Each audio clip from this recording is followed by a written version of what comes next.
UFC 280 Oliveira Mokaev, one of the most stat cards, if not the most stat card in UFC history by a lot.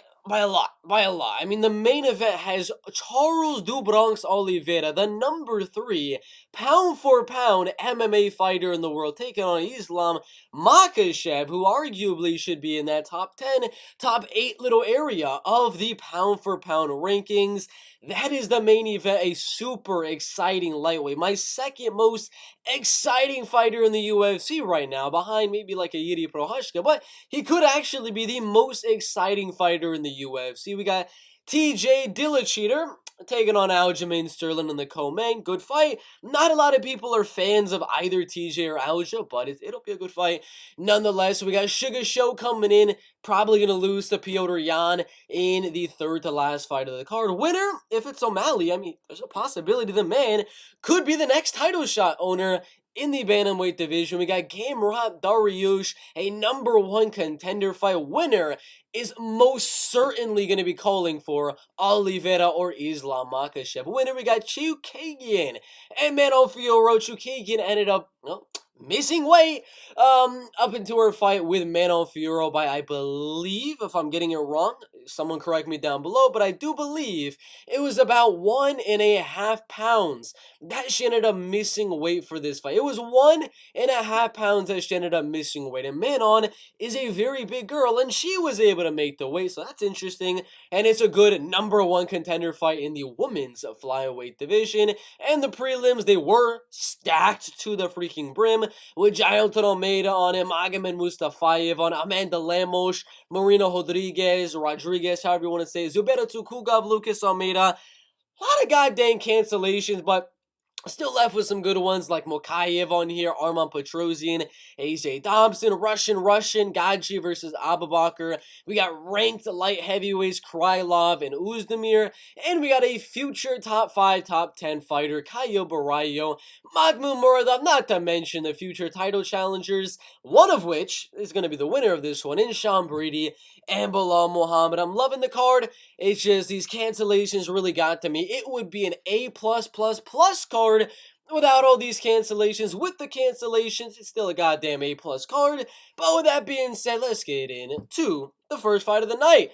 Lina Lansberg and Karol Rosa in the bantamweight division. Karol coming off a loss in her last one to Sarah McMahon. She's going to be a heck of a lot younger, a little bit lengthier than Lina Lansberg here, but not as tall as Lina Lansberg. I do believe it's going to be one of those women's MMA fights where neither girl is like super good in one specific aspect of the game. Yes, Karol Rosa does have some pretty decent wrestling and grappling, control time on the ground. She was able to use throughout the beginning of her UFC career. Lina Lansberg has some good striking shows.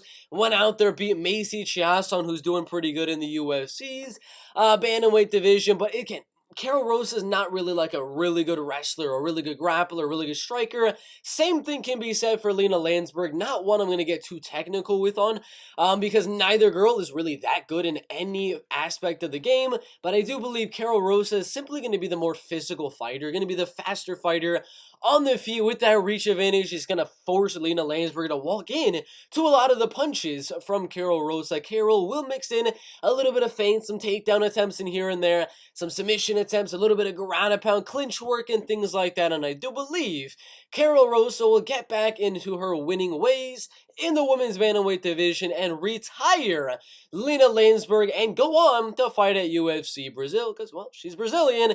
They're going to want her to come back for that UFC 283 prelim, most likely on that pay-per-view. I'm going to go Karol Rosa by a decision. Muhammad Mokaev and Malcolm Gordon in the flyweight division. You already know. Come on. If y'all looked up a prediction for me saying Muhammad Mokaev versus Malcolm Gordon, and you don't know what I'm about to say, well, then I don't know what you're doing, man. Everyone's prediction on this YouTube website is the exact same for Muhammad Mokaev, except maybe some people are going ground and pound TKO, some people are going rear naked, some going guillotine, some going just a dominant decision, but I'm going to be one of the ones going for a finish here. I do believe it's going to kind of be like the Cody Durden fight, where he's going to rock Malcolm Gordon with some big right hand on the feet, maybe a knee, maybe an elbow, maybe a kick. Just really stun Malcolm Gordon, get the backpack like Aljamain Sterling did against Petrosyan, and just put him to sleep, man. I don't even think Malcolm Gordon's going to tap out in this fight. In this fight right here, sorry. I do believe Mokaev is going to rock him on the feet. He's going to get so rocked that he forgets to tap and he's going to go to sleep. I think Mokaev is going to be the better striker. Height and reach is the same, but Malcolm's chin is absolute garbage. Muhammad is going to hurt him on the feet, finish him with a rear naked in round number 1. You already know, Mokaev will win this fight in round number 1.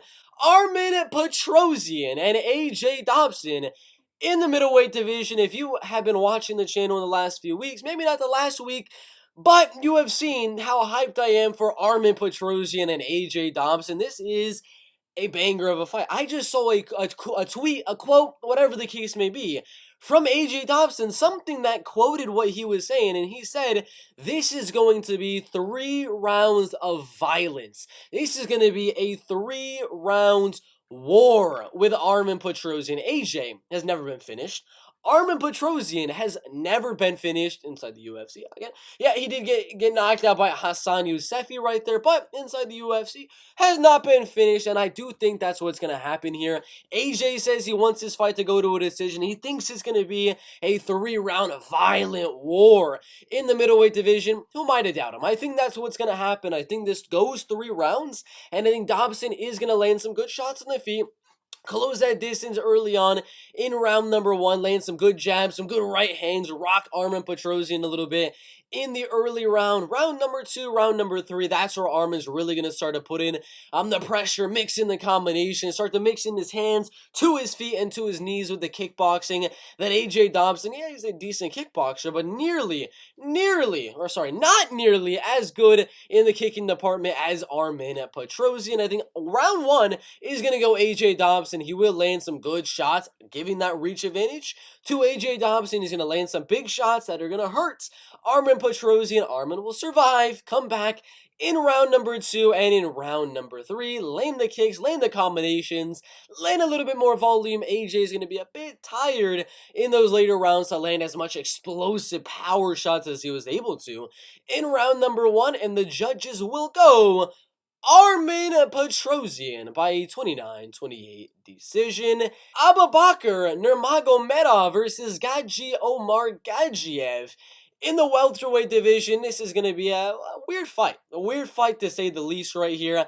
I was originally going to be going Gadzhi Omargadzhiev as my pick in this fight with Abubakar Nurmagomedov and Gadzhi Omargadzhiev. I thought, dude, there's some good plus money value on Gadzhi Omargadzhiev here in the UFC's welterweight division, but I'm getting a little bit of the Khabib Nurmagomedov bias. I know he's not the best Khabib Nurmagomedov protege. There's the Islam, there's the Usman Nurmagomedovs of the world, the Umar Nurmagomedovs of the world, and you got Abubakar Nurmagomedov that's really nowhere near that level of skill.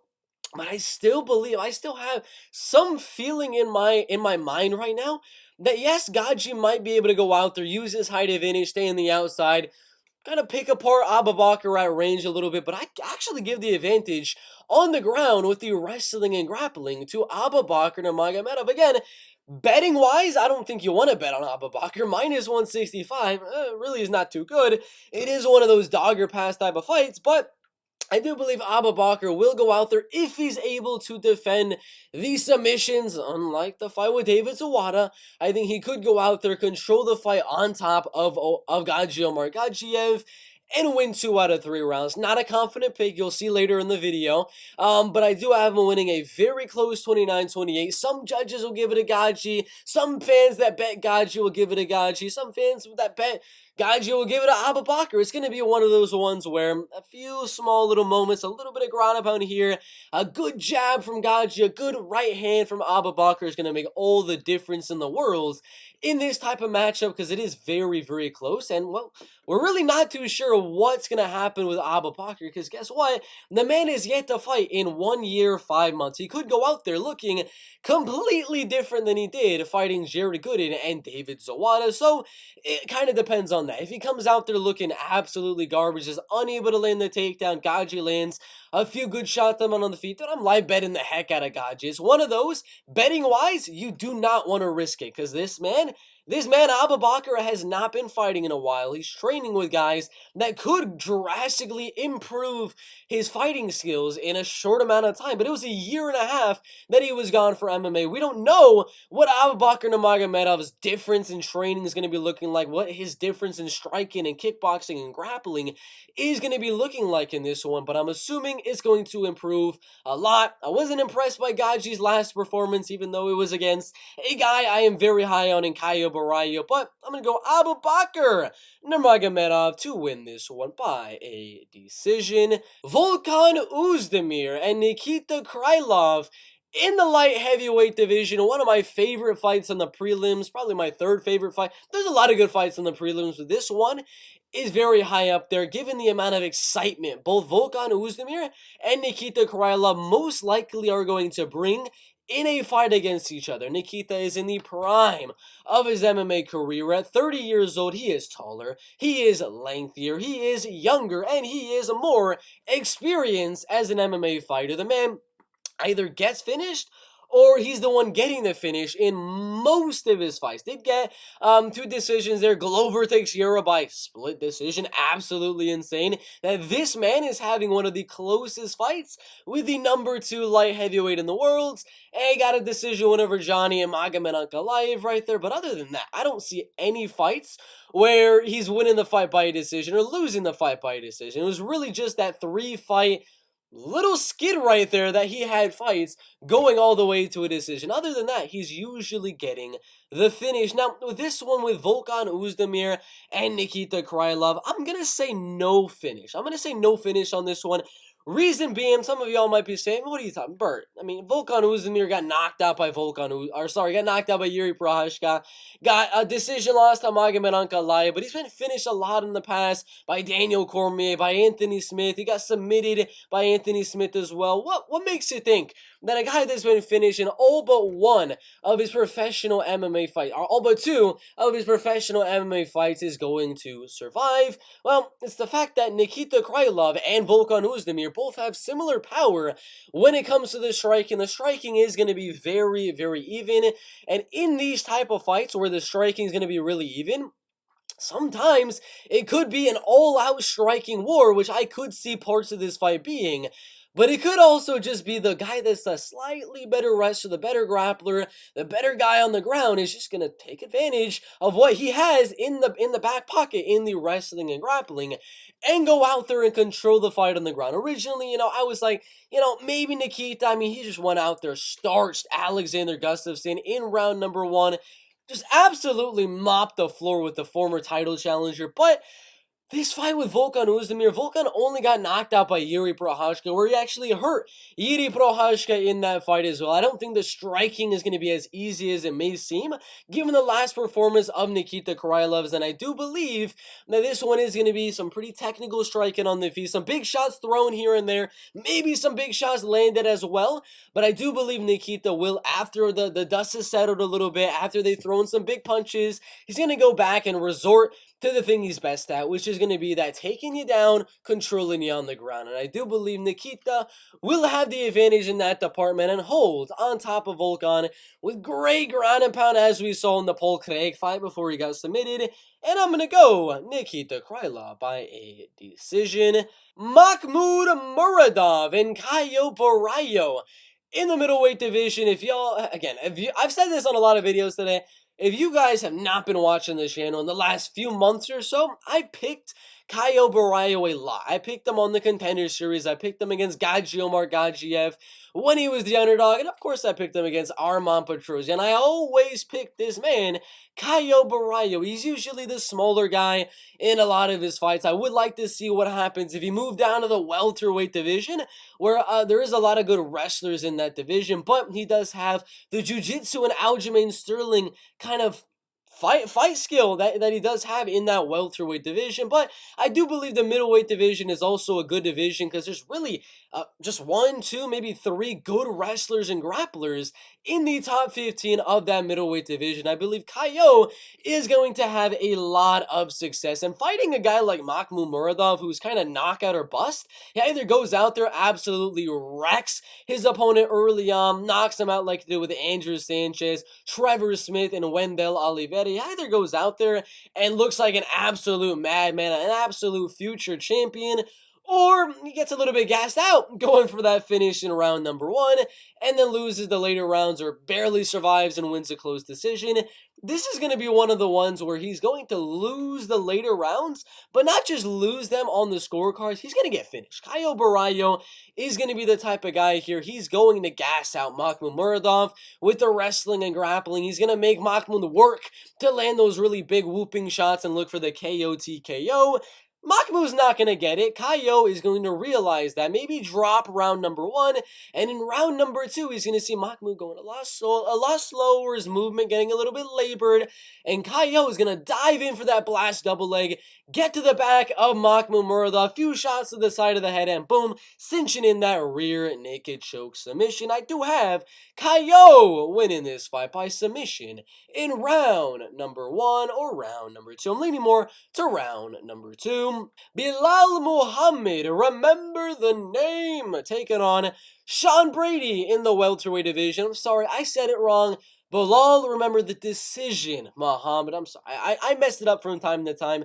But Belal Muhammad, who has not gone to the scorecard since 2019 when he beat a guy that is currently on a 3-fight losing streak and ended up going 1-3 after he lost to Belal Muhammad. Other than that, the man gets decisions, man. Randy Brown, Jordan Main, Tim Mean, Chancellor Country, all the other guys, Diego Lima, Damian Maia, Thompson, Luque, and things like that. Not one of the guys that's going out there looking to tear your head off and knock you out round number 1, round number 2. Not a guy that's looking to Khabib Nurmagomedov you and absolutely dominate you on the ground with constant pressure. Literally, it's survive on the feet, get the takedown, and kind of control. You know, a little bit of ground pound here and there, which I'm assuming is going to be a little bit better now that he's training with Khabib Nurmagomedov. The ground pound has got to improve. The positioning control has got to improve as well. But it's still tough for me because, and like I said, the game plan of Belal Muhammad, usually is to go out there, survive the feet, survive the feet a little bit, gas out the opponent, and then round 2, round 3, start to mix in the wrestling, start to mix in the grappling, the control time, the ground and pound in those later rounds. It's just Sean Brady is not that much of a better striker than Belal Muhammad, but he just hits harder. I'm gonna be honest, neither guy's a good striker. Belal Muhammad, you're never gonna put him in a category of top tier striker in the welterweight division. Sean Brady, there's no way in heck you're putting Sean Brady in a top tier striking category in the welterweight division. It's just, who's the better striker? It's obviously Sean Brady. Belal just kind of runs away, stays in the back foot, eats a few shots, and starts to time his takedowns for those later rounds. But I do give that advantage to Sean Brady, which is why the tricky fight, man. Because Sean, he's going to have a slight striking advantage due to the power that he's going to have in his hands, due to the explosiveness that he's going to have as well. But again, Belal's going to have the cardio advantage. He's going to have the experience advantage, and he's going to be better in round 2, round 3. Maybe Sean lands some good shots in round 1, like, Vicente Luque was able to land some pretty good shots in round number 1. What's going to happen round number 3? Belal's going to win round number 3, which then it leaves me, a damn predictor, in a very tricky situation where you got Sean Brady most likely winning round 1, landing the big shots, because Belal rarely does he win a round number 1 in the UFC's welterweight division. It hardly ever happens. Maybe against Stephen Wonderboy Thompson, if I'm remembering correctly, but most likely Belal's winning round 1. Sean Brady's winning round 3. And again, that puts me in a sticky situation. Who in the world is going to win round number 2? Is it going to be Sean holding on a little bit with the last bit of his cardio to land some good shots in the feet, defend the takedowns? Or is Belal Muhammad going to go out there and find a way to use this clinch situation, a little bit of ground and pound, some shots in the clinch, a takedown or two, and control round number 2 a little bit and edge it out on the judges' score. Because again, I haven't even said anything about either guy's chances at a finish. I think it's like 4%, 5%. It really comes down to round number 2. Nobody's getting a finish. It's not happening. I'm pretty confident in that. It's going to come down to round number 2. Not a fight you're going to want to go out there laying a lot of money on right before the match starts, because again, it comes down to round number 2. I'm gonna lean. Remember the decision, Belal Muhammad to win round 1. I'm just kidding. Lose round number 1, win round number 2, and win round number 3, and what will be a super controversial loss for Sean Brady. Sean is going to be there after the fight is over saying, no, I won round 2. I landed one good jab at the beginning of round 1. Then we just hugged each other for the last 4 minutes. Well, some judges are going to give the round to Belal Muhammad. One of them will give it to Sean Brady. I call in split decision for, well, remember the decision, Belal Muhammad. It's a very close one. Round 1, Brady. Round 2, Belal. And round 3, Belal. Super close one. Not confident. Goddamn, I'm not confident at all. But I'm leaning the man, the myth, the legend, Belal Muhammad. Manon Fiord and Kaitlyn Chookagian, who, well, cannot make weight. I'm going to say that right now. Missed weight by 1.5 pounds. I'm not talking maybe Charles Oliveira versus Justin Gaethje missed weight, where, you know, he missed by a little bit, maybe 0.1, 0.2, just a little bit of weight.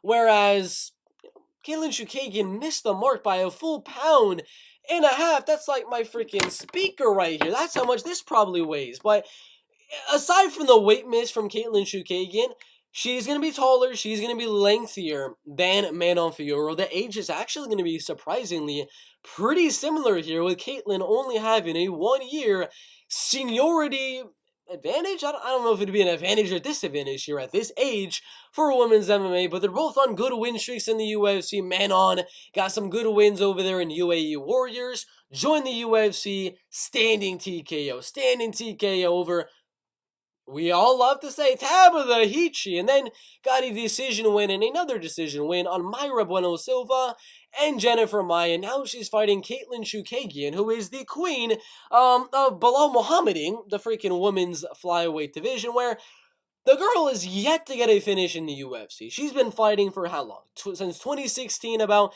6 years inside of the UFC, and has 4, 5, 6, 7, 8, 9, 10, 11 decision wins.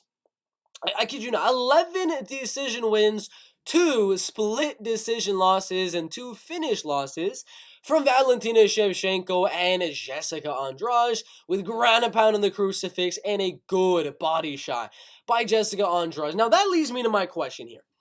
Is Manon, does she have that finishing ability that Valentina did? And that finishing ability that maybe a Jessica Andrade did? I would say no. I'm going to say no to that. The reason being, Jessica Andrade is like that one hit wonder, you know?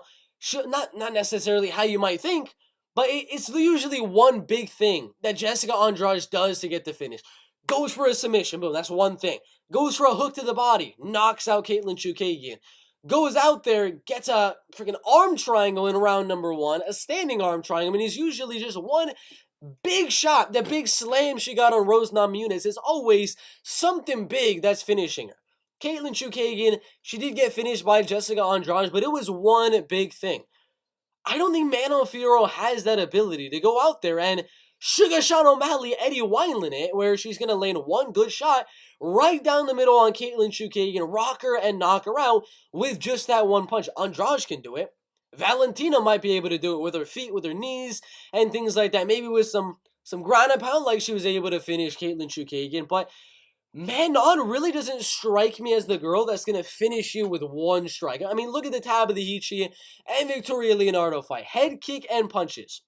Standing TKO. Standing TKO on Tabitha Hichi. It was a lot of punches that it took to finish both Ricci and Victoria Leonardo. It's a lot of constant volume, landing some good shots, and then just keep on landing. Kaitlyn Chookagian doesn't really wilt under that sort of pressure. She wilts when something big gets thrown her way, a big right hook, a big shot to the liver, something like that. That's really going to destroy Kaitlyn. I don't think Manon is going to have that in the bag for this fight with Kaitlyn Chookagian, so I think it goes the full 3. I think Manon Fiord is going to be landing the harder shots in this fight in round 1 and in round number 2. Kaitlyn might be landing a little bit more volume round number 3, and the volume will be close in round number 2, but due to the power difference of Manon and Kaitlyn Chookagian, I do believe the judges will give the first 2 rounds to Manon Fiord. Kaitlyn will come back a little bit in round 3, try to get her first ever finish in the UFC, be entirely unsuccessful, and Manon will win a 29-28 decision. It's a good one, though, in the flyweight division. Beneil Dariush and Mateusz Gamrot. In the lightweight division, Beneil Dariush, a guy that I love to say this, he looks like kind of a Gregory Rodriguez, where you strike him to be like a 39, 40-year-old guy in this UFC lightweight division by his like facial hair, his demeanor and things like that, the way he talks. You kind of strike him to be like a Glover Teixeira of the lightweight division. The man's 33 years old. The man is 33 years old as of today, and he's not even going to be 33 and a half years old by UFC 280 tomorrow, which is insane. He's still pretty young, right at the tail end of the prime of his MMA career. This is his last chance to become a champion in the UFC's lightweight division. He needs to win this fight with Mateusz Gamrot, get the title shot, because if he wins, maybe Volkanovski will step in, but if he wins, he should probably be getting the title shot in the lightweight division. Now, Gamrot has the same amount of wins as Beneil Dariush, but a lot less draws and a lot less losses as Beneil Dariush, going out there, knocking out Scott Holtzman, submitting Jeremy Stephens, knocking out Diego Ferreira with a very weird win, and then went out there and very controversially beat Armen Tsarukyan by a unanimous decision, only lost to Guram Kutatsiladze in a fight everyone and their mother thinks Mateusz Gamrot did enough to win. So the man should be 22-0 in the UFC's lightweight division. Now let's get into advantages, disadvantages, things like that. Where I think the fight is kind of going to be playing out here. So Gamrot is going to be the slightly better wrestler and grappler, I would say. If you look at it off the bat, I mean, he had some good moments on Armen Tsarukyan on the feet, but the main reason he was able to win against Armen Tsarukyan is because of the little scramble situations, the submission attempts, a little bit of ground and pound here and there, the clinching and the things like that. It really wasn't the striking game of Mateusz Gamrot that ended up getting them the win on Armen Tsarukyan. And looking at a guy like Beneil Dariush, who, he went out there, out-wrestled Ferguson, went out there, kind of out-wrestled Diego Ferreira as well, but you watch the Drakkar Klose fight and the Scott Holtzman fight, the dude is a legit striker as well. He's going to have the power advantage over Mateusz Gamrot here. I don't know about maybe volume advantage over Gamrot. I think Gamrot's probably going to land a few more shots than Beneil Dariush does on the feet. But I do believe it's going to come down to, because if it is a 3-round kickboxing match, a 3-round striking match, I'll go Beneil Dariush by decision. I'll go right out there and say that. But it's MMA, like usual. There is wrestling, there is grappling, there is scrambling situations where Mateusz Gamrot is gosh dang really good in those situations. And I do believe there will be moments, not like a traditional single leg takedown on Mateusz Gamrot, not a blast double on Beneil Dariush, nothing like that, where he's going to go out there and just control Beneil on the ground, just easily single leg him, easily body lock him, take him down, or whatever the case may be. It's going to come in the very weird circumstances, where Beneil Dariush maybe goes for a body kick or something, Gamrot just going to dive down right when he throws that body kick. It's going to come down to the timing and those weird scrambling moments from Mateusz Gamrot, where he's going to be able to get those takedowns and be able to use that to get the win here. He needs to come out there with sort of a guy that we're going to talk about in a little bit, an Aljamain Sterling game plan, where as soon as he gets on the mat with Beneil Dariush, he immediately needs to punch to the side of the head, get the body triangle in, and just hold there. I'm not worrying about Gamrot going out there looking for the rear naked, looking for an armbar or anything. Literally get to that position in the midst of one of those scrambles, after Beneil throws a leg kick, you just freaking go really fast and use your timing and your speed to get inside of Beneil, get the back, and just boom, hop them in, get the body triangle. You need to do something like that to beat a guy like Beneil Dariush, because I don't think Gamrot's going to outstrike him. I think he needs to be the backpacker like Aljamain Sterling here and try to control ground and pound and kind of attempt submissions, but kind of half-heartedly, but mainly just looking for that ground and pound to the side of the head, try to flatten him out, a little bit more ground and pound, maybe a few submission attempts to get the judges out of your side, but that's the game plan I give to Mateusz Gamrot here, is to get the back and control. But again, it's a very close one. I do believe round number one, I think is going to be really, really boring. I'm going to be dead honest. Round number one, I don't really see being the most fan-friendly, because Beneil is going to be reacting really slow, looking to time his shots in the feet, try to catch Gamrot with something big in the strike and win this round and win the round number one, round number two, round number three. On Mateusz Gamrot, and Gamrot is going to be trying to time and go in a little bit, kind of use some feints to get Beneil to bite on it so he can then go for a takedown and mix in a scramble situation where he can mix in the wrestling and grappling. So round one, I have no idea which round or which guy round one is going to really go to, because it's one of those where it's going to be a lot of feeling out and really not much action in the first round. But round two, that's where I think Gamrot is going to start to feel his range out, find that distance, find the timing of Beneil Dariush, and be able to get inside, get the back, control a little bit, and do the same in round number three. So it's a close one, but with all the things I just said, I'm going to go Mateusz Gamrot to win by a 29-28 decision. Petrosyan and Chookagian O'Malley in the bantamweight division. Chookagian with a no contest against Munoz and a loss against Marlon Chito Vera. I know. Stop commenting down below that it wasn't a loss. I mean, it was just his nerve. It says 15-1 right here. We're going to go off of that, all right? He was on a 3-fight win streak before the no contest. Beat Raulian Paiva by knockout. Chris Moutinho, who's not in the UFC, by knockout. And Thomas Almeida, who, you guessed it, is not in the UFC as well. So, a lot of the guys Sean O'Malley is beating, they're not doing too good, man. Eddie Wine, let's just go through it. Let's make this type of video today. First off right here, Jose Alberto Quinones. Where do you want to guess he's at? Out of the UFC. Guess what happened after Sean O'Malley? He got starched by Luis Smolka as well. It's Luis Smolka. The man starched the man that Sean O'Malley starched as well. Eddie Wine, let's go on to the second one. After Sean O'Malley won, Eddie Wineland got knocked out in 4 minutes by John Castaneda, and then he got knocked out even faster than Sean O'Malley was able to knock him out in less than a damn minute. That's the second guy he beat. Almeida, again, another guy not in the UFC, was on a 4-fight win streak, was 1-5 at the time of fighting Chookagian O'Malley. Chris Moutinho, you guessed it, lost to freaking Guido Ganetti right there, and then left the UFC, got cut. 0-2 UFC fighter right there. Last but not least, Raulian Paiva, who since losing to Chookagian O'Malley, lost to Sergey Morozov.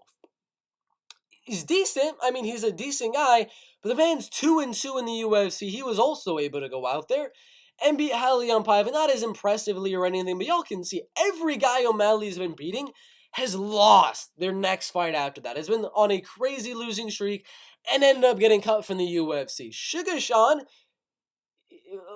for all that I would like to go out there and say maybe Sean's got a chance here, he obviously does. He's got a 4-inch height advantage. He's got a 5-inch reach advantage there. He's younger. He's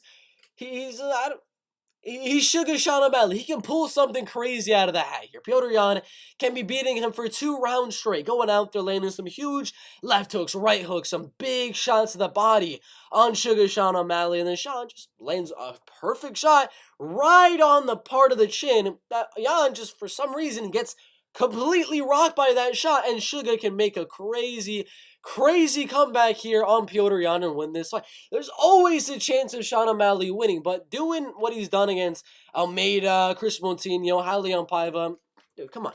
He lost round 1 against Pedro Munoz. He lost round number 1. Those judges gave round 1 to Pedro Munoz.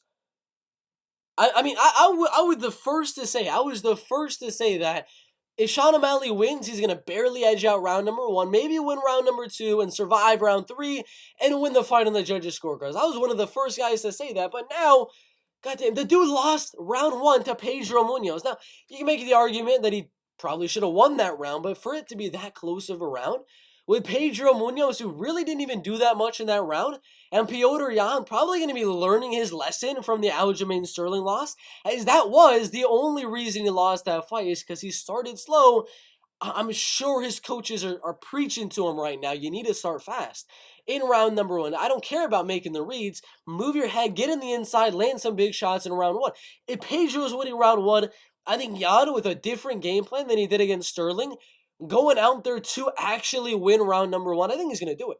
I think he's going to do it. And I legitimately think Petr Yan will win round number 1 ever so slightly, land a harder shot. Sean will land a little bit more shots, a few leg kicks, a few front kicks and things like that, but Yan will land the harder ones.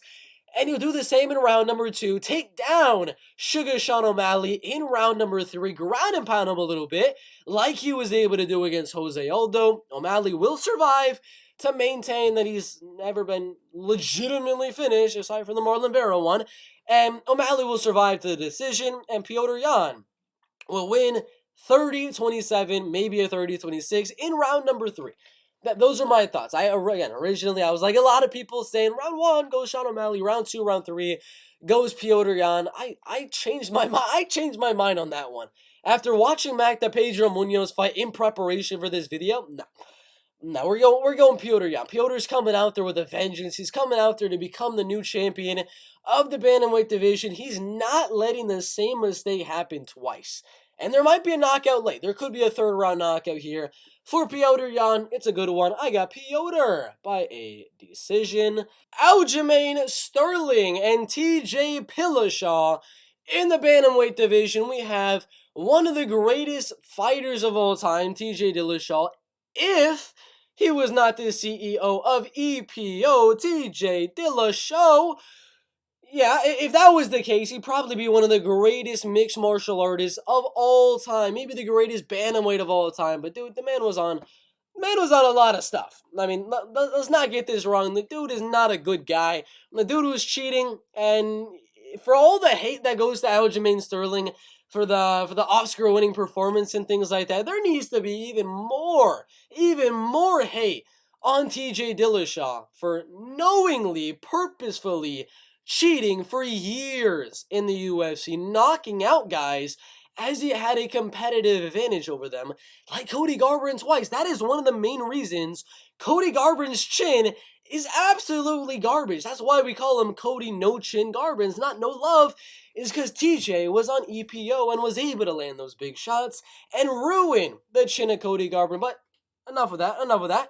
Let's get into the prediction here. So, even with all the cheating and things like that, even though he's not cheating right now, so we presume, I still believe he's got a big chance of winning this fight. Dude, TJ Dillashaw is a D1 level wrestler. Aljamain Sterling is a D3 level wrestler. Now, it doesn't take a D1, a D3 wrestler, whatever the case may be, to go out there and get the back of someone. That just takes a good jiu-jitsu guy, which Aljamain Sterling definitely is the better jiu-jitsu guy. But on paper, TJ Dillashaw actually has the better wrestling than Aljamain Sterling. He just has not really had the chance to show it recently because he's been on a suspension because he was he was on EPO. But with all that being said, I actually think most of this fight is going to be spent on the feet. I wasn't planning on saying that here. I was planning on saying, maybe Aljamain's probably going to mix in some takedowns here, get the back at TJ, kind of do what he was able to do in his last fight with Petr Yan, that he won very controversially by split decision, and just control the fight on the ground to a nice decision here. I thought maybe that'll be my prediction. I'm switching it up. I think 4 out of 5 rounds here are actually going to be striking rounds. I'm deadly honest with you. I think this fight is going to be a 5-round striking battle with a little bit of Aljamain Sterling submission attempts, triangle chokes, rear nakeds, guillotines, a few good attempts on Aljamain to look for a finish and get the judges to be like, all right, well, we'll calculate that in and maybe give Aljamain the round. That will be mixed in, and that does factor into my prediction here, going to Aljamain Sterling, but I still think most of this fight, again, like 4 rounds, 3 rounds of this fight, are going to be spent on the feet. But TJ, being the better boxer than Aljamain Sterling here, is going to be looking to close that distance, giving Aljamain Sterling those takedown shots, those takedown attempts, the single legs, the double legs, the body locks, get the back and get the hooks in. I mean, those are the reasons why I'm going Aljamain Sterling to win. You might be saying, all right, TJ, he's got good enough wrestling to defend the takedowns of Sterling. I would say so, yeah. I think TJ, for the most part, is going to defend pretty much all of the takedowns from Aljamain Sterling, kind of like the first Aljo-Petrosyan fight, where Petr was defending pretty much everything in that matchup. The difference here is, I think Aljo is going to use those to make TJ hesitant. He's going to use the feints. He's going to use his own actual takedown attempts to get TJ to bite a little bit, to get him a little hesitant, to go in to land something big on the feet, realize Aljo's going in for the takedown, and not commit on a few of his striking attempts in this fight, leading to a very, very non-committal TJ Dillashaw, a Tyron Woodley TJ Dillashaw, not willing to let his hands go.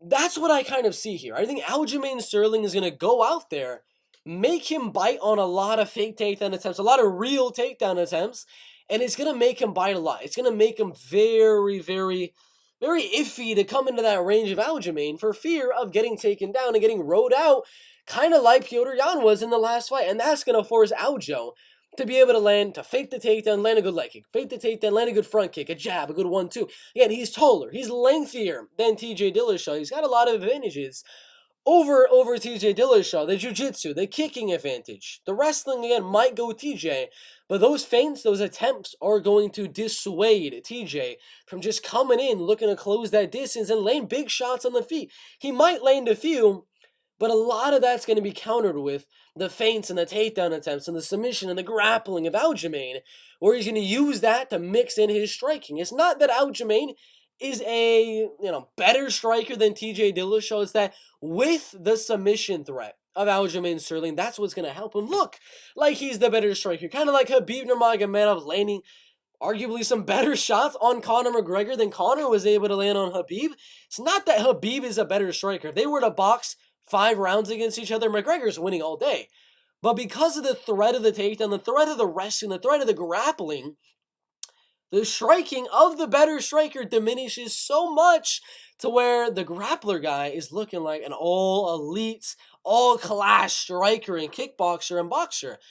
Not saying Aljo is going to go out there and outclass TJ on the feet. I think he's going to use those to edge out a very close decision here. I got Aljamain Sterling for all the reasons I just mentioned to all of y'all, winning by a 48-47 decision. Charles do Bronx Oliveira, Islam Makhachev.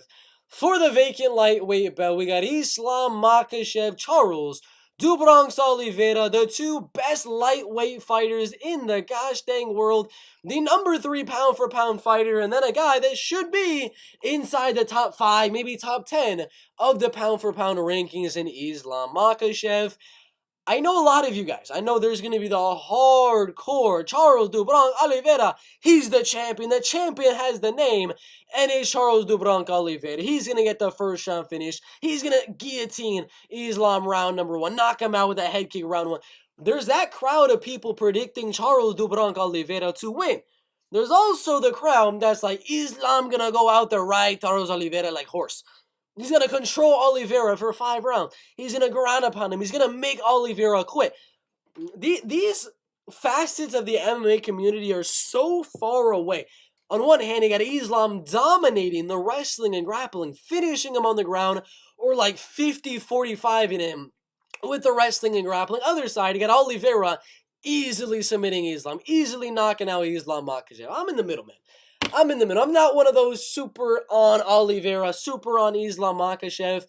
I'd rather flip a coin than give you my prediction right now. That is how close of a fight I say this is. I do agree there's a good chance both things can happen. Oliveira could go out there, easily finish Islam. Islam could go out there, like dodge a few of those big finishing powerful shots of Oliveira and ride Oliveira like horse for 5 rounds. Both of those far-leaning opinions on Islam Makhachev Oliveira could very well happen. I'm on a completely different way of thinking for this fight. I actually think we're going to see a 48-47 decision for either Oliveira or Islam Makhachev. We'll get into my prediction in a bit, but I actually think it's going to be a super competitive back and forth wrestling and grappling fight. Here's why. Round number 1, Oliveira is going to be coming in, pressuring Islam Makhachev. He said it before, he said it in all the interviews. He is coming forward to take the head off of Islam Makhachev. He's going to be on the front foot on Islam. Islam is going to be looking to counter, to jab, 1-2, body kick, leg kick, and get in with the entry on the single, work to the clinch, body lock, take him down. I don't think that's going to be too easy for Islam round number 1. It could be. Maybe Islam proves me wrong and easily takes him down in round number 1. But I'm going to give you a step-by-step idea of what I think is going to happen here. I think round number 1, first minute or 2, maybe 3 minutes are going to be pretty boring. Let's say less. First minute and a half, I think is going to be boring. I think towards that second minute, third minute, we'll start to see stuff pick up. But I think that first round, Islam's going to do a lot of running, a lot of trying to figure out the timing of Oliveira so he can mix in the takedown. And Oliveira's not going to be super anxious to come inside of that range of Islam Makhachev for fear of getting taken down. I mean, he's not really scared of getting taken down. He knows he has some good jiu-jitsu that could balance out the grappling and wrestling of Islam. But I think Islam is going to be running a little bit, looking to try to find his timing, trying to find his counters, and find a way to get in on that takedown. And Oliveira gonna do the same thing but offensive and trying to figure out his timing to come in, land some big shots on the feet, and time the takedown of Islam. They're both timing a lot of things at the same time. Oliveira is timing when Makhachev is going to go for the takedown, so he can throw up a knee, go for a guillotine, go for the finish, and Islam's timing when Oliveira throws a strike where he can go in for the takedown. That's all really going to happen in round 1. I don't expect a takedown, but I do expect Oliveira to defend those takedowns and land some good hard shots on Islam Makhachev. I expect some surprising shots to be landing from Islam as well. It'll be a close round number 1. I think Charles Oliveira will land the more impactful shots in the feet. Good knee down the middle, a few good left hooks and right hooks and jabs and 1-2s and things like that. And I think Oliveira slightly edges out round number 1. Round 2, a little bit different here. I think Islam's going to go out there, having figured out the timing a little bit, is going to be like, all right, I now know how to get inside on Charles do Branco Oliveira. I know how to get in there on Oliveira now. I found the way in to Charles Oliveira's clinch situation where I can now body lock and take down Charles do Branco Oliveira. But at this point, they're a little bit sweaty, but they're not super duper sweaty in round number 2. Beginning of round number 2, not going to be the most sweaty. End of round 2, possibly they could be drenched at that point in Abu Dhabi. But I think Islam will find that timing, find that range, but Oliveira will still be fresh enough to be able to survive those takedowns of Islam Makhachev, to be able to use his explosiveness that he's going to have early on in the fight and be able to defend those takedowns, hurt Islam Makhachev a little bit more in those rounds as well, and he's going to win round number 2. Defending some of those takedowns. Maybe Islam will get him down for a second due to Oliveira hopping guillotine or something like that, but they'll both survive. And then we go on to round 3. At this point, Oliveira's up 1 round. He's up 2 rounds in a row. And we're at round number 3. This is where things get interesting with my prediction. I think round number 3 is where Oliveira is going to start to get a little bit tired here. And he's going to be like, well, I'm up 2 rounds. I could have Islam Makhachev just start to work on this wrestling and grappling in round 3 and in round number 4. Maybe try to work my guard. Get in that guard situation with Islam and test my Brazilian Jiu-Jitsu. Maybe look for a triangle, look for a guillotine in round 3, round 4. Well, what's that going to do? What's the ego of Charles do Branco Oliveira going to do? It's going to cause Islam to be able to defend those submissions of Charles do Branco Oliveira and win round number 2 and win round number 3 and win round number 4. At this point, we got round 1, round 2. Oliveira is able to defend the takedowns in round 1 and in round number 2. And you would think once they're a little bit sweaty, it's going to be harder for Islam to land those takedowns, but really, he's not that type of guy where he's going for the singles, the doubles, or driving where he gets all slippery and they're able to sprawl. He's more of the body lock type of guy, which the sweat kind of impacts, but is not as much as other types of takedowns. And round 3, round 4, that's where Islam's gonna be able to win round 2 and round 3. And I know it sounds weird that I think the rounds where Oliveira is, not sweaty is the rounds that Oliveira is going to win. I'm sure there's guys out there saying Islam going to win round 1, Islam going to win round 2. Then when they're sweaty, Oliveira is going to win round 3, round 4, maybe get a finish later on in the fight. Sure, there's people saying that, or they're just saying an early finish or something. But I have a weird feeling about this fight that it's going to be something we don't really expect at all. But I'm gonna kind of expect it, and that Oliveira is going to win when they're not sweaty, lose when they are a little bit sweaty, and it's going to come down to a war in round number 5. This is where Oliveira's kind of saved a little bit of the gas tank by giving up round 3 and round 4 to Islam Makhachev, and now we have a little bit of a gas Islam Makhachev that was just wrestling and grappling, grinding in round 3 and round 4, and a pretty gas Charles Oliveira as he had to defend a lot of takedowns in round number 1, round number 2. And we're going to see one of the sloppiest round number 5s you ever see in the lightweight division. It's going to look like Yuri Prohaska, Glover Teixeira 1. They're going to start throwing huge shots all over the place, but I do think Oliveira is going to get the better of those punches. And I'm going to go Charles Oliveira to win round 1, to win round 2, drop round 3 and round 4.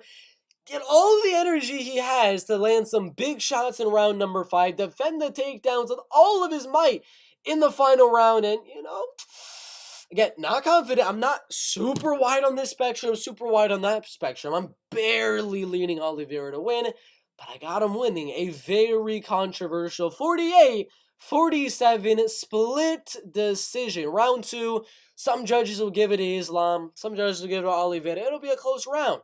But I got Oliveira by a 48-47 decision.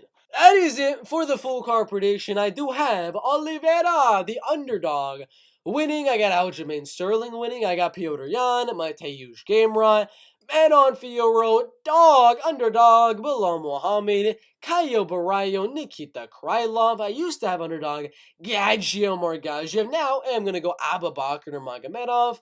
And I got Armen, Mokaev, and Karol Rosa. Those are going to be the predictions for this UFC 280 stacked pay-per-view headline with one of the best fights of the year in 2022. Oliveira taking on the man, the myth, the legend, Islam Makhachev. But now, for the confident picks. We got the confident picks here for Oliveira, Islam Makhachev. Start from the bottom, go to the top. Now, Karol Rosa is my first pick right here. We're going to bold her really quick. I do have her winning that fight by a very close decision. The odds are a little bit iffy for me. I have it a little bit less confident than the odds are actually giving to Karol. Karol's a little bit higher than a minus 300 favorite. I'm going to have her right at a 70% confidence for Karol Rosa to win that fight. Mokaev, you already know, 95 goddamn percent. You already know we were going with this from the start. I'm so gosh dang confident on Mokaev to win. The only win I remember from Malcolm Gordon in the UFC was burnt Figueiredo in, what was it? Francisco Figueiredo or something like that. It's the only guy Malcolm Gordon's been able to beat. Muhammad just beat Charles Johnson by unanimous decision and destroyed Cody Durden at UFC London. So I got him very high on this list. Armen Petrosyan and AJ Dobson. I do have AJ Dobson winning. I do have Armen Petrosyan winning, but not really by as much as you might think. Only a 60%. Definitely not going to be a confident pick. It's going to be one of the more confident slight leans of the card. Abubakar, one of my least confident picks of the card, literally just due to the fact that the man has not fought in how long? A year and 5 months. So Abubakar, you already know, 51% confidence, the lowest amount of confidence from anyone on this entire card is definitely going to be Abubakar Nurmagomedov. For Nikita Krylov, we're going to go Nikita at a solid 65%. This is going to be a slightly confident pick. Caio Borralho, this will be a nice confident pick at a solid 80%. For Caio Borralho, definitely is going to be a confident pick for this card. Now let's rearrange it a little bit so it is in order of most confident to least confident. We'll put 51 down at the bottom, of course. I mean, dude, there's no way I'm having Abubakar Nurmagomedov anywhere near the top of this list. There's just no way I can reconcile myself doing that. Below Muhammad Sean Brady, gonna be kind of like Abubakar Nurmagomedov at a solid. I'm gonna tie him, man. I'm gonna tie these guys 51% as well for Belal Muhammad. I think this one is going to be a super duper close fight, but just because Belal hasn't been on some huge layoff like Abubakar Nurmagomedov, we'll put it 51.1%, just to kind of distinguish that one a little bit. Then we got Manon, Fiord, and Kaitlyn Chookagian, right where the odds kind of have her at a solid 66% for Manon Fiord. I kind of agree with the odds on this one. With Manon, especially Kaitlyn missing weight, Manon hits a lot harder. Maybe mix in a little bit of wrestling and grappling as well. Should be a good one in that fight. We got Mateusz Damrot. This one is going to be a slight lean. We're not going to have Mateusz Damrot really that high. We're going to have him at a solid 56% on the confidence right here. And we're going to put Mateusz Damrot and a slight lean right before Armen Petrosyan, or Armen Petrosyan. I might be saying it wrong. We got Petrosyan winning, of course. He's one of my more confident guys of the card. Right where Caio Borralho is, just a little bit less. I'm a little more confident on Caio Borralho than I am on Petrosyan. We're going to have him at a solid 78% confidence. Let's move that one below Caio Borralho. All right, copy and delete. And we got two more. We got the co-main event, Aljamain Sterling TJ. Aljamain, we're going to have him at a solid, we'll go 59.5%. We'll go 59.5% for Aljamain Sterling. I do have this one as one of my weird fights of the card. I could be totally right on this one, or I could be totally wrong with TJ Dillashaw and Aljamain Sterling on that one. But I am gonna have Aljo right there at 59. Let's just go 59. Let's just go 59 on that one. And last but not least, Charles Dubronk Oliveira. You already know. If you watched the prediction just now, you already know. I do have Oliveira winning that fight, but am I confident? Heck to the no. 52% for Charles Dubronk Oliveira inside of that fight, which leads us with the ending. Once I can put this bullet point in there right there, this will be the ending. So we have our slight leans starting off with Aljamain Sterling right here. So slight leans are going to be Aljamain Sterling, Mateusz Damrot, Charles Dubronk Oliveira, Belal Muhammad, and Abubakar Nurmagomedov. These are all fights that could go either way in those matchups. Then we have these slightly confident picks, a little bit less, and I put them in the slight leans. A little bit more, I put them as confident picks. These ones are going to be, I would actually change it to almost confident picks. I kind of like that wording a little bit better than slightly confident picks. So we got Karol, Rosa, we got Manon, Fiord, and Nikita, Krylov, and Armen Petrosyan. And then for the confident picks, we are going to be going with Caio Borralho and Petrosyan. These are going to be the two confident picks for this fight card. Petrosyan is going to be the second confident pick. Caio, number one confident pick right there. And then, of course, you already know we always have one big papa at the top. This week, it's going to be Mohammed Mokaev as a super confident pick right there. We are very, very high here on the Bird MMA channel for Mohammed Mokaev. So super confident.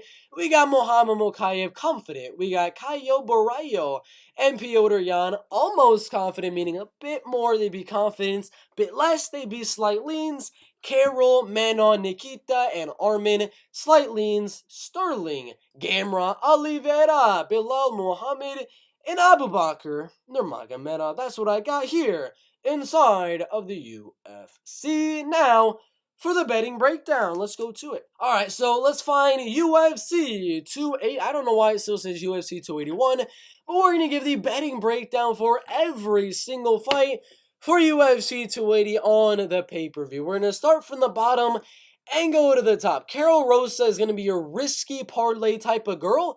if you have a main parlay where you're putting a lot of money on that main big money parlay, probably keep Karol Rosa out of that parlay. If you got one you're willing to put a few dollars down on, yeah, maybe make St. Karol Rosa to that parlay. It's women's MMA, so do not put her in the main parlay. She's a side parlay, little few bucks here and there type of girl in the women's bantamweight division. Rosa by decision, not enough value there at minus 110, so we're not going to do anything with that. It's women's MMA. Crazy things do happen. For Muhammad Mokaev, I do have him winning by finish in round number 1 or in round number 2. Mokaev inside the distance is going to be at minus 200. You got to bet $200 to make $100 on that bet for Muhammad Mokaev. But if you have a bookie that allows you to mix two bets like Mokaev in round number 1 or in round number 2, that would be the bet to make on that one. Would either be maybe a minus 200 inside the distance, maybe if you want to risk it on that one, or do Mokaev wins in round 1 or wins in round 2. Put a little bit on that plus 130. Put a little bit on Mokaev in round 2 as well at plus 430. That's what I would do. Round 1 or round 2 finish. Armen Petrosyan, y'all heard my prediction. Y'all heard what I thought about Armen Petrosyan, AJ Dobson. I got the fight going to a decision. So, of course, what's going to have the most value? My exact prediction. Literally. You could have gotten this by just listening to the prediction. Plus 350 for Armen Petrosyan by a decision. If you don't want to risk it on just one guy, and you're risky, AJ might win a close decision. Well, you got plus 215 on the fight going all the way. Over 1.5 is minus 126. In a fight, I expect a late finish or a decision. So that is definitely one to think about. Gadzhi, Abubakar, no bet, or you sprinkle the smallest amount on Gadzhi, Omargadzhiev. So one of those fights could go either way. Not confident on either guy at all in that UFC's welterweight division. Nikita Krylov, another one. My prediction, guess what it was? Decision for Nikita. You got plus 350. It's as simple as that. If my prediction is that big of plus money, there's definitely some value.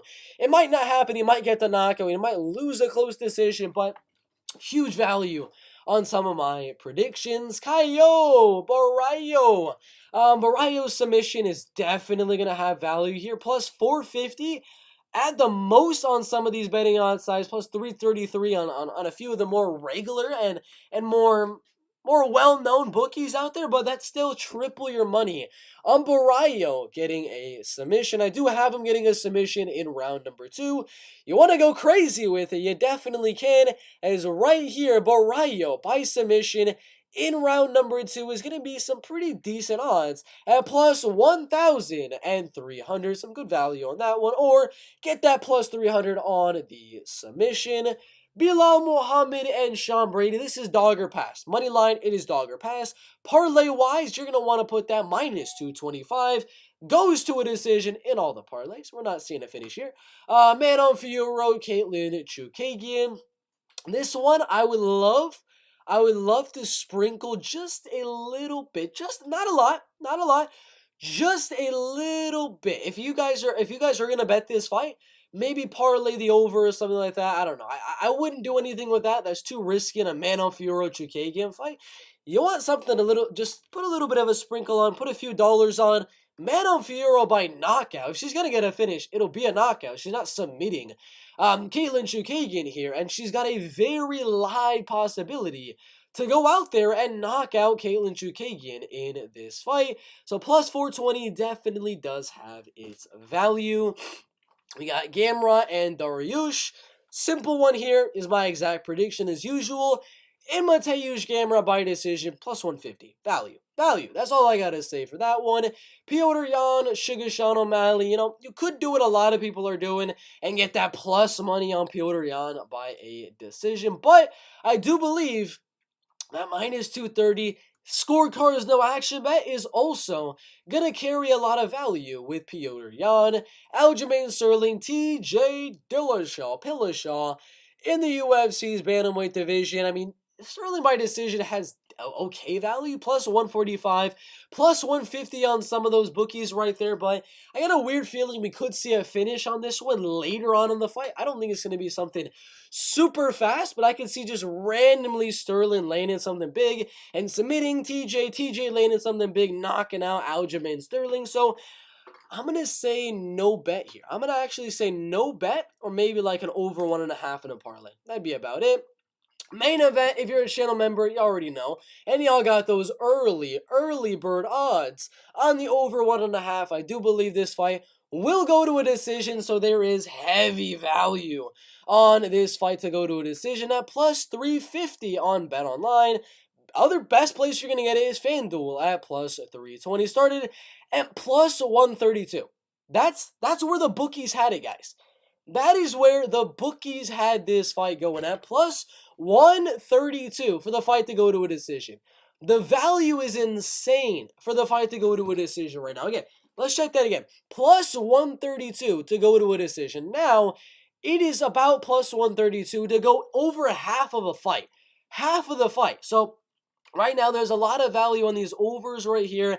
Fight goes to a decision, starts round 2, starts round 3s, and things like that.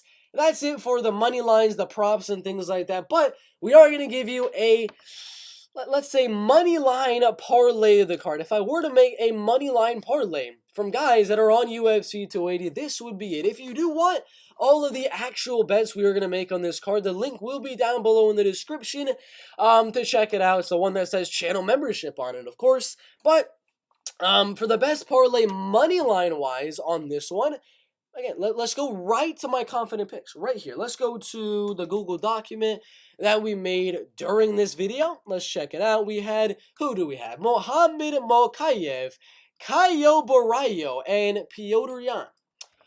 Let's just take a look at what those three in a parlay is going to do. Let's take a look. We got Petrosyan at minus 260 right there, but might want to do him at minus 275 to get better odds on Mokaev, as well as Caio Borralho. You parlay all of those three most confident picks together for UFC 280. You got plus 121. Just those three guys alone will get you to plus 121 right there. If you want to go on to next week, maybe you add him with a guy like, where was he? Maybe a Dustin Jacoby, or you go even later than that, and maybe add a Jailton Almeida who's on that card as well. But really, for UFC 280, this is the three-man parlay of my most confident picks. I feel quite good about Mokaev, Caio Borralho, and Petrosyan, bantamweights, middleweights, and flyweights. If you want all the other parlays, because this is not the only parlay we're going to be doing, we got a lot more. Click the link down below in the description. It will be the link that I will tell you to go for in the pinned comment down below as well. But that is it for today's video. That is the betting breakdown, the confident picks. If you want to stop the video again to look at them, you definitely can. We'll pause here for a second, and we'll pause here for a second. You want to pause? You definitely can do so. I got all favorites except for, let's see, except for Charles Dubrang, Oliveira, and Belal Muhammad. Thank you guys for watching. We'll see you in the next one.